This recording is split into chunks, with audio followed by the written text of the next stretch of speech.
Si te ofrecieran 1.000.000 de euros a cambio de convertirte en el mejor deportista de la historia, rompiendo los récords mundiales más difíciles hasta la fecha en cualquier disciplina, pero con la única condición de que para lograrlo vas a tener que utilizar sustancias dopantes, ¿aceptarías? Pues esto es lo que ha montado el empresario australiano Aaron Dazua, una nueva polémica liga deportiva en la que no existen controles antidopaje. De hecho, se incentiva al uso de estas sustancias prohibidas con tal de cumplir la única regla que hay: llevar tu cuerpo al límite, demostrar hasta dónde puede llegar el rendimiento humano con la ayuda de la química. Junto con esta regla, se añade la premisa de que, según este empresario, en torno al 50% de los atletas olímpicos admiten posteriormente haber usado sustancias ilegales, que ya os adelanto de que no hay pruebas sólidas sobre esto, y que otros estudios marcan porcentajes mucho menores, por lo que con estas dos bases puestas sobre la mesa, surgen los Enhanced Games. Y esto no queda aquí, porque ya han participado dos atletas olímpicos con un solo objetivo: batir el récord mundial de los 50 metros libres, la prueba por excelencia de velocidad en natación que lleva sin romperse más de 16 años. Un legado entero. Por un lado, James Magnussen, nadador australiano conocido como el Misil. Ganó plata olímpica en Londres 2012 y fue bicampeón mundial en 2011 y 2013, quedándose a 0,01 segundos de convertirse en campeón olímpico. Y por el otro, Christian Kolomev, velocista griego especializado también en los 50 y 100 metros libres. Fue finalista olímpico en Tokio 2020, donde terminó quinto en los 50 metros libres. Ambos han decidido cruzar la línea, y eso nos deja con las siguientes preguntas que resolveremos en este vídeo. ¿Habrán conseguido romper el récord? ¿Cuánto han mejorado realmente su rendimiento respecto a ellos mismos y al actual nadador más rápido? ¿Es esto el futuro del deporte mundial? Y la más inquietante de todas, ¿qué pasa si los atletas empiezan a sufrir efectos adversos para su salud? El documental se enfoca primero en James Magnussen, el cual tenemos que tener en cuenta que lleva 7 años fuera del mundo de la competición y tiene 34 años. Esto es importante para ver si con la ayuda extra va a ser capaz de volver al rendimiento de cuando era más joven. La verdad es que el documental es bastante explícito y te muestra cómo dopan tal cual a James, y destaco la ligereza con la que James se lo toma.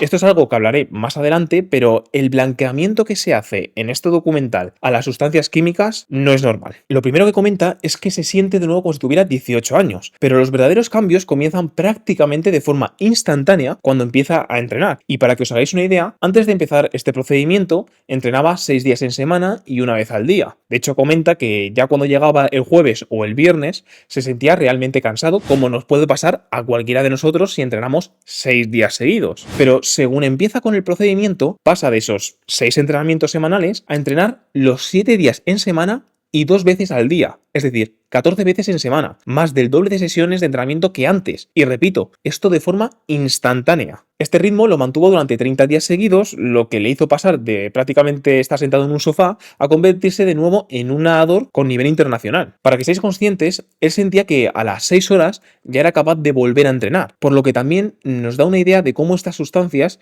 no tienen por qué afectar directamente al rendimiento, sino de forma indirecta, haciendo que el deportista sea capaz de recuperarse 10 veces más rápido, pudiendo acumular mayor carga de entrenamiento. Pero claro, aquí todo parece bueno y bonito, hasta que lógicamente el cuerpo empieza a responder y a adaptarse, haciendo que James pase de pesar unos 90 kilos aproximadamente, lo cual ya es bastante para un nadador, a pesar 114 kilos y no de grasa, sino de músculo. De hecho, os voy a dejar en pantalla un antes y un después para que flipéis. Realmente el problema no es el peso en sí, que también, sino el hecho de que ese aumento se da en apenas 1 mes y medio, lo cual hace que a nivel técnico y de flotabilidad no sea capaz de adaptarse. De hecho, hasta ellos lo dicen, parece más un culturista que un nadador. Y esto teniendo en cuenta que, por supuesto, su fuerza y potencia se ven súper mejoradas, sin embargo, no al mismo ritmo que la masa muscular. Con esto quiero que veamos el alcance que tienen estas sustancias y verdaderamente los cambios bruscos que pueden provocar, pudiendo ser cambios no deseados o imprevisibles, a pesar de estar en un protocolo súper controlado, como ellos dicen. Con esto llega el momento de la verdad. La hora de probar si todo esto ha merecido la pena y ver si es capaz de romper el récord mundial. En su primer intento consigue una marca de 23.35, lo cual es prácticamente 3 segundos por encima del récord, que es 20 segundos y 91 décimas. Es decir, está bastante lejos de batirlo. Pero es más, vuelve a intentarlo de nuevo, bajando el anterior tiempo y consiguiendo una marca de 22.73, lo cual no solo sigue estando lejos del récord mundial, sino que encima también está lejos de su mejor marca de cuando era natural, que era 21.52, por lo que no solo no le ha mejorado el rendimiento, sino que encima no ha alcanzado su mejor marca que tenía antes del procedimiento, a pesar de todos los efectos que hemos contado. Mientras tanto, tenemos a Christian, que ha estado mucho más activo recientemente y con tan solo 3 semanas de entrenamientos, mediante el uso de química, logra batir el récord mundial. Y lo digo entre comillas porque al utilizar estas sustancias o ayudas, teóricamente no es oficial. Pero la clave aquí es que logra bajar el récord por 2 centésimas. Una minúscula diferencia teniendo en cuenta que durante todo el documental te venden estos juegos como los nuevos superhumanos y el futuro del deporte mundial para romper los límites del ser humano. Ahora, es cierto que esto lo ha conseguido con apenas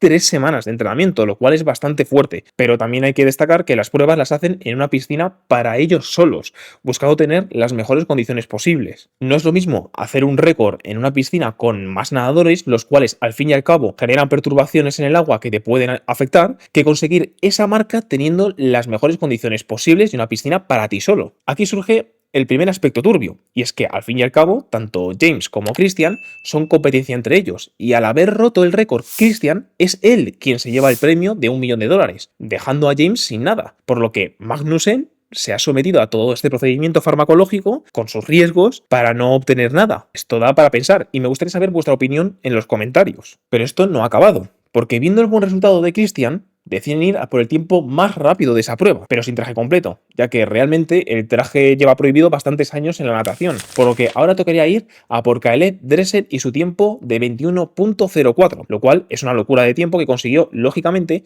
sin el uso de este tipo de bañadores. Pero claro, para lograr este récord, han estado entrenando durante un periodo más amplio de tiempo, y tras no 1, ni 2, ni 3, sino 5 intentos, incluso en días distintos, consigue de nuevo bajar el récord por tan solo 1 centésima, lo cual sinceramente, teniendo en cuenta que ha tenido más tiempo para entrenar y que está usando sustancias, no solo no me parece mucho, sino que encima estoy totalmente de acuerdo con el comentario más votado del documental. Y es que realmente esto nos hace darnos cuenta de lo impresionante que es el tiempo de Caleb Dressel sin doparse, teniendo que entrenar no solo para el 50 libres, sino también para el 100 libres, 100 mariposa y los relevos. Ahora que ya hemos visto los puntos clave del documental, toca meternos de lleno en los aspectos más turbios que hay detrás de los Enhanced Games, porque sí, hay bastantes. Para empezar, el funcionamiento real de los protocolos con estas sustancias. A lo largo del documental repiten una y otra vez que todo es seguro, que el problema es el mal uso, que todo lo que se hace en estos juegos siempre es con supervisión médica personalizada, pero acto seguido se lavan las manos. ¿Por qué? Porque los médicos no los pone la organización. Cada atleta elige a su propio médico de atención primaria, o al menos eso dará a entender. Athletes will choose their primary care physician who will prescribe the enhancements. We as a medical commission will not do this, we will only monitor, but we are adamant that only enhancements are used that are firstly legal and secondly are approved by the regulatory medical bodies such as FDA here. A esto se suma que el personal de estos juegos recomienda que las sustancias sean legales según la FDA, que es la Administración de Alimentos y Medicamentos de Estados Unidos, pero luego cada atleta es libre de utilizar lo que quiera. Y aquí viene la trampa. La FDA aprueba sustancias como la testosterona, los anabólicos, la hormona de crecimiento o la EPO, todas ellas prohibidas por la WADA como es lógico, no solo por su efecto dopante, sino porque pueden poner en riesgo la salud del deportista. ¿Y por qué las aprueba la FDA? Porque se usan con fines médicos. Por ejemplo, la EPO está indicada para tratar anemias en pacientes con cáncer o insuficiencia renal. Y aún hay más. En ningún momento del proyecto se mencionan las palabras prevenir o revertir. Dice que se monitoriza todo, que hay control total sobre las variables fisiológicas del deportista, pero eso no es suficiente, porque una cosa es controlar y otra distinta es evitar consecuencias. Uno de los efectos más conocidos del uso de estas sustancias es la hipertrofia de los órganos internos, como el corazón. Un corazón más grande no tiene por qué significar que sea más eficiente, sobre todo causado por el consumo de estas sustancias. De hecho, es todo lo contrario, se vuelve más rígido, menos funcional, y esto puede derivar en arritmias, insuficiencia cardíaca o incluso problemas peores. Y lo más grave, es irreversible. Pero la parte que más me inquieta es esta. Si entramos en su página web y buscamos información sobre la seguridad de los atletas, lo único que dicen es que todos los participantes se someterán a un riguroso control de salud previamente a la competición. Vale, ¿y qué pasa si alguien no pasa ese control? ¿Lo retiran de la competición? ¿Lo estudian? ¿Le dan apoyo médico? ¿O simplemente lo dejan fuera y que se apañe? Sin embargo, hay algo que me genera más dudas. ¿Van a ser realmente transparentes con las consecuencias? ¿Van a decir públicamente si un deportista sufre efectos secundarios? Sinceramente, lo dudo mucho. Y aquí volvemos al principio del vídeo, el dinero. Porque no olvidemos que los Enhanced Games no dejan de ser una empresa privada, que busca generar espectáculo y beneficio. Y claro, si uno de sus atletas sufre problemas por el uso de estas sustancias, ¿creéis que lo van a contar? Eso sería la peor publicidad posible. Y más todavía cuando veáis lo que viene ahora. Porque esto, en mi opinión, es lo más chungo de todo el asunto. En su página web tienen una sección donde ofrecen productos mejorados al público general. Sí, has oído bien. Cualquier persona puede acceder a estos tratamientos. Te ofrecen un supuesto plan personalizado con supuesta supervisión médica. Pero volvemos a la misma pregunta de antes. ¿Qué pasa si algo sale mal? ¿Van a hacerse responsables? ¿Van a cubrir las consecuencias? Porque ya hemos visto lo que pasó con James Magnussen, que por mucho control que tuvieran, no fueron conscientes del alcance de todo esto, llegando a perjudicar, en cierta forma, su rendimiento debido al aumento de peso. Pero, ¿y si le pasa algo a una persona normal? Una persona que no es atleta de élite. Una persona sin acceso a médicos deportivos, ni chequeos constantes, ni medios económicos para tratar los efectos secundarios. En ese caso, el daño puede ser real y grave, además de muy difícil de revertir. Y en mi opinión, este tipo de acceso libre, sin garantías claras, sin transparencia, puede ser una auténtica amenaza para la salud pública. Y más aún cuando el propio creador de estos juegos no es capaz de responder cuando le preguntan directamente qué pasaría si los atletas empiezan a morir. I mean, what are you going to do if people start dying? Because they're all trying to out-dope each other. They're all taking whatever they want. I mean, it's a completely insane idea, isn't it? You're a lawyer. I mean, Yes, I am a lawyer, but aren't you just going to be on the receiving end of massive amounts of lawsuits? well, in fact, there are quite a number of international sporting competitions that do not have drug testing. The X Games, for example, which is probably the most prevalent challenger to the Olympic Games, does not have drug testing. The NFL, the NBA, Major League Baseball have drug testing regimes that are not compliant with WADA. The Olympic Games is They still testing have control. drug. Well, we must believe that athletes who are adults with free and informed consent should be able to make choices about their own bodies. My body, my choice. Your body, your choice. De hecho, lejos de contestar a la pregunta, lo que hace es justificarlo diciendo que el atleta tiene que poder elegir, lo cual es totalmente legítimo. O lo justifica diciendo que otras federaciones deportivas tienen reglas antidopaje más ligeras que los Juegos Olímpicos. Sin embargo, una vez más, él está quitando esos límites. ¿Y qué queréis que os diga? El hecho de que no responda o que llegue a justificarlo, a mí no me transmite para nada seguridad. Por último, la pregunta final. ¿Es este el futuro del deporte? Sinceramente, es algo que me da miedo pensar por el precedente que puede sentar. Que todo esto se convierta en una salida fácil y no solo para deportistas de élite, sino también para el público general. Que haga que el techo de mejora natural parezca más bajo de lo que realmente es. O peor aún, el mensaje que se pueda transmitir a las futuras generaciones. Para mí, lo bonito del deporte es el progreso en todos los sentidos. La mejora de las marcas, el perfeccionamiento de los protocolos de entrenamiento,